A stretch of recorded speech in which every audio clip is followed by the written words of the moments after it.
mom, Allison Ramsey, runs an adult store. One day, I'm so tired that I doze off inside, only to end up accidentally trapped in one of those pleasure beds. When Mr. Palmer from next door walks in, he mistakes me for the store's latest doll and proceeds to pull down my hot pants. I'm going out to pick up some goods. Can you help watch the shop for a bit? The faint sound of mom's voice reached my ears, and I mumbled a few vague responses before sinking into a deep sleep. I had no idea how long I had been asleep, but when I woke up, I felt that something was off. I was lying face down on the bed, my hands secured with something soft and rubbery, and the bed itself was folded into an unusual position that closely conformed to the curves of my body. I could clearly feel that my buttocks were raised high and my legs had been spread apart. I didn't need to look to know it was a deeply embarrassing position. The space before me was dim, as though my head was covered by a nearby curtain. Wait, what was going on? A wave of panic set in. I struggled with all my strength against the restraints binding my hands, only to realize I couldn't break free at all. It finally dawned on me that my family ran an adult store, and this must be the new pleasure bed we'd recently ordered. The bed was equipped with mechanisms that could only be unlocked through external settings once triggered. I had been completely exhausted earlier, so I just crashed on a random bed in the storeroom without even noticing it was the latest model of pleasure bed. I would usually sleep on my stomach and move around in my sleep, so I must have accidentally triggered the mechanism while dozing off. And now this single bed had locked my hands in place. The bed split into two below my waist, lifting my lower abdomen and hips and leaving my buttocks raised high. It was as if I was positioned for, what was I supposed to do now? I shouted a couple of times, but there was no response. It only then struck me that before I fell asleep, Mom mentioned she was going out to pick up some goods and asked me to watch the shop.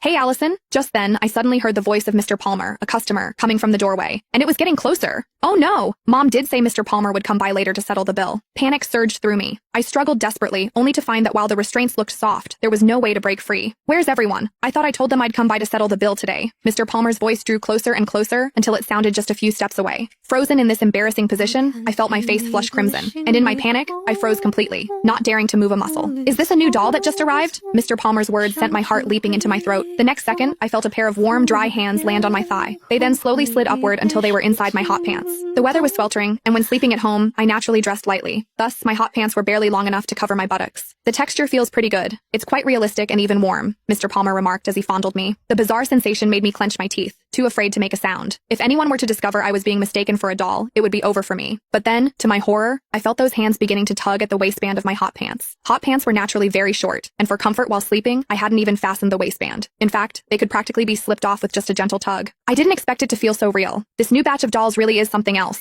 Mr. Palmer said excitedly. He seemed to be leaning right over me from behind, and I could distinctly feel the warmth of his breath as he exhaled and spoke. My heart raced with a mix of panic and anger, yet I didn't dare move a muscle. I was terrified of the embarrassment that would follow if I were discovered. What should I do? What on earth could I do? Mr. Palmer had already pulled down my hot pants, leaving only my thin underwear underneath. It even has panties, and with a lace trim too. Mr. Palmer's voice grew increasingly excited.